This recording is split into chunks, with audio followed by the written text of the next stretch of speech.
This circuit is a voltage divider.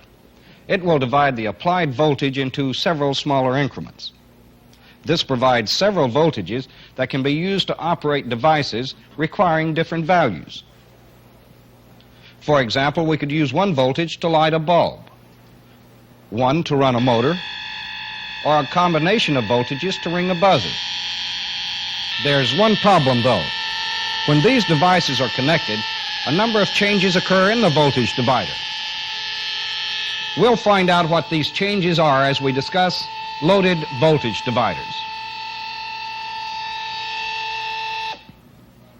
Let's use a different circuit and start by reviewing what we already know about voltage dividers. I'll remove the first trainer and put this one in its place, making the connections to the power source, and of course applying power.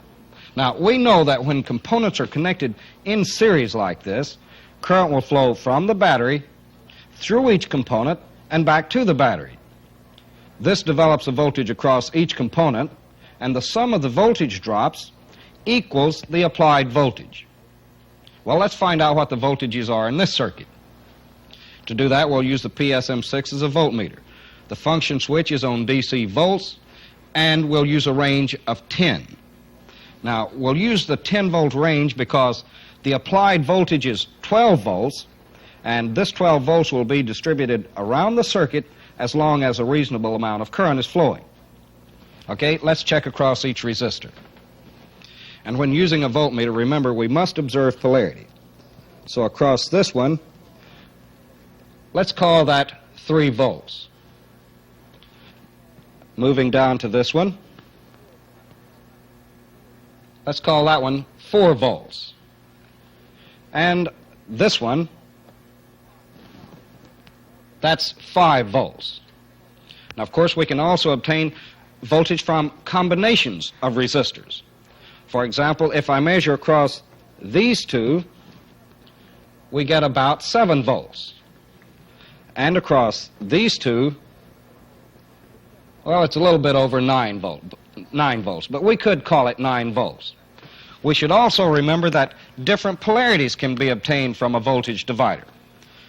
For example, if we were to ground the circuit here, all of the voltages in the divider would be negative with respect to this ground. If we move the ground up here, all of the voltages are positive with respect to ground.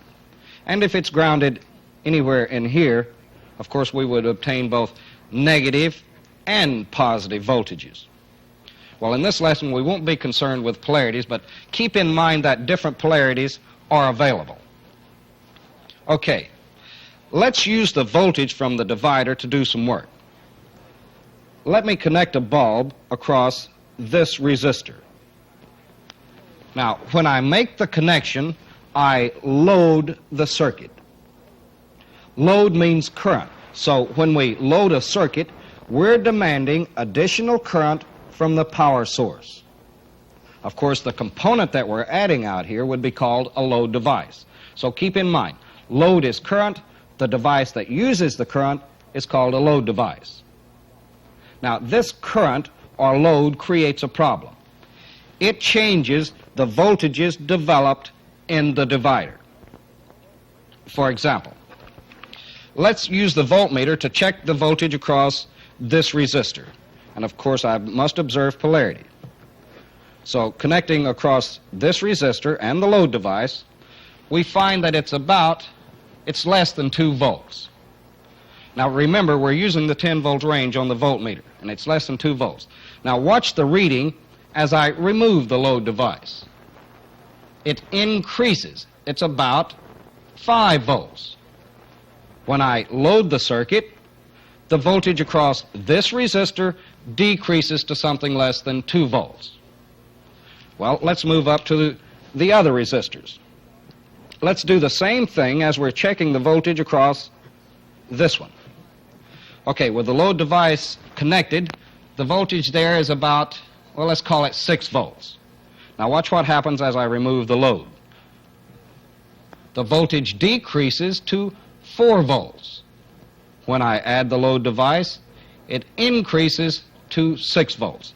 So when we load the circuit, the voltage here increases. Let's go up and check this one. Observing polarity as I make the connections. Okay, with the load device connected, the voltage here is it's a little over 4 volts. When I remove the load device, the voltage here decreases. When I load the circuit, the voltage here increases. Okay, loading the circuit changes the voltages in the divider. Let me remove everything and we'll figure out why. Well, first, let's remember the voltage divider is a series circuit. But when we add the load device, we're placing it in parallel with the voltage divider resistor. These two components are in parallel. These two are still in series. And you know that adding resistance in parallel decreases the equivalent resistance here. If this resistance decreases, total circuit resistance must decrease. And we can verify this by using the ohmmeter. So let's go to the PSM6, set the function switch to ohms, and we'll use a range of ohms times 10. Of course, anytime we're using the ohmmeter, we must make sure that it's zeroed. And it is. Okay, I'll remove power from the circuit by opening this switch, and I'll take the load device out. Now, let's check the voltage divider resistance first with no load device on the circuit. I'll make the connections here and here. Of course, we're neglecting any meter resistance. Okay, this is the reading with no load device on the circuit. Now, watch what happens when I connect the load device. Total resistance decreases. Now, if total resistance decreases, current in the circuit must increase. Well, let's check this out. Let me remove the ohmmeter and the load device and apply power. Okay, this is total current with the circuit unloaded. When I connect the load device, total current increases. Okay, the voltage in the divider changes due to a decrease in total resistance and a corresponding increase in total current. Now, to help clarify what takes place when a voltage divider is loaded, let's use a different trainer. Now, in this case, we're using bulbs instead of resistors, but we should remember that these bulbs do have resistance. Therefore, when the switch is closed, current flows and the applied voltage is divided among the bulbs. Now, let's load the circuit. When I make this final connection, down here, watch for a change in current. Watch for an increase in current. Okay, there it is. You can see that this bulb is brighter. There's more current through it. Well, let's look at it again. There's the circuit unloaded. When I load it, current here increases. And according to Ohm's law, if the current here increases, the voltage drop will increase. Now, this time, let's watch these two as I do it again. There's the circuit unloaded. When I load the circuit, these become dimmer. There's less current through them. Try it one more time.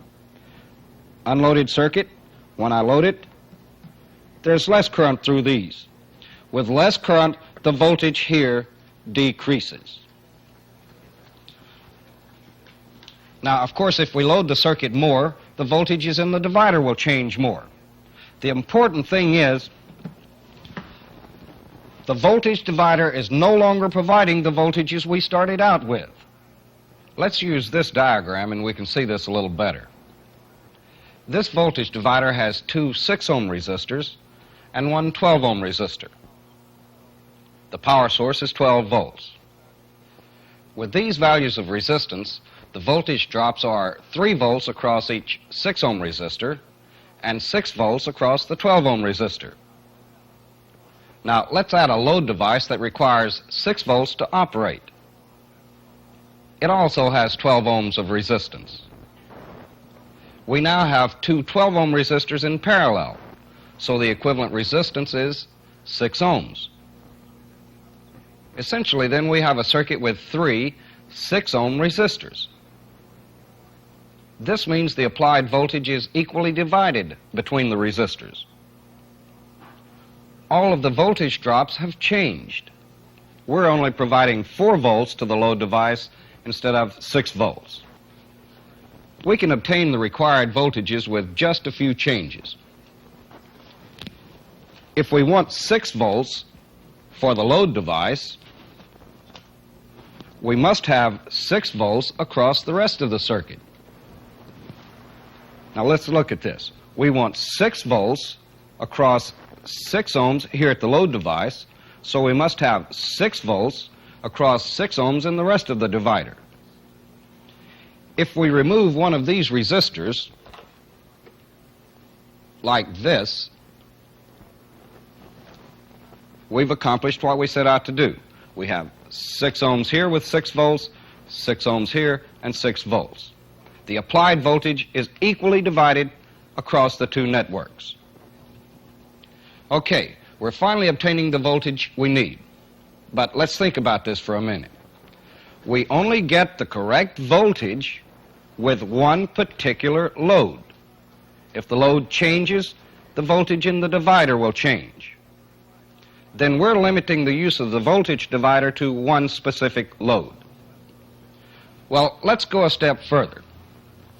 Let's see if we can maintain a constant voltage under varying load conditions. Okay, this is the circuit. The key component is the control circuit. Its purpose is to maintain a constant voltage across the rest of the voltage divider, even with a changing load. We'll use bulbs to load the circuit, so I'll connect one here. Apply power to the circuit, and let's use the voltmeter to monitor the voltage to the load device. We'll have to change the function switch back to DC volts. We're still on the 10-volt range. Connecting the meter across the load device, we see that the voltage is about 6 volts. Now suppose that we need another light out here. In other words, more load on the circuit. Watch the voltage as we load the circuit more.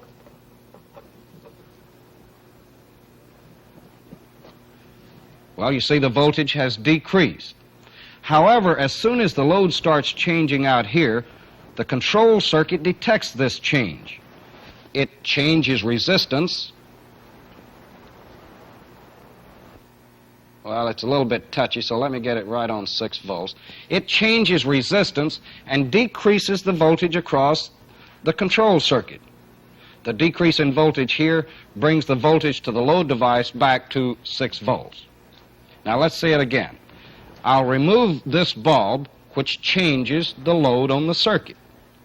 The control circuit reacts to that change by altering its voltage drop. When it alters its voltage drop, it brings the voltage to the load device back to its original value. Now, don't be misled by the control circuit that I've used in this demonstration. Actual control circuits are electronic devices that automatically react to the slightest change in the load. They react so fast that for all practical purposes, the load voltage never changes. Now, you'll study these control circuits and their use later on in the course. Okay, let's go over some of the things that we should remember about the loaded voltage divider. Remember, a voltage divider is basically a series circuit that divides the applied voltage into several smaller increments. Remember, though, when the circuit is loaded, all of the voltages in the divider change. Keep in mind that the voltage change is caused by a decrease in total resistance, which allows total current to increase. To get accurate voltages, you must know the amount of load you're placing on the circuit. Remember also that special circuits are used to maintain a constant voltage under varying load conditions. The voltage divider is one of the most versatile and commonly used circuits in electronics. You'll find them in equipment ranging from a small transistor radio to the most complex computer. They'll present no problem if you apply the principles we've covered in this lesson.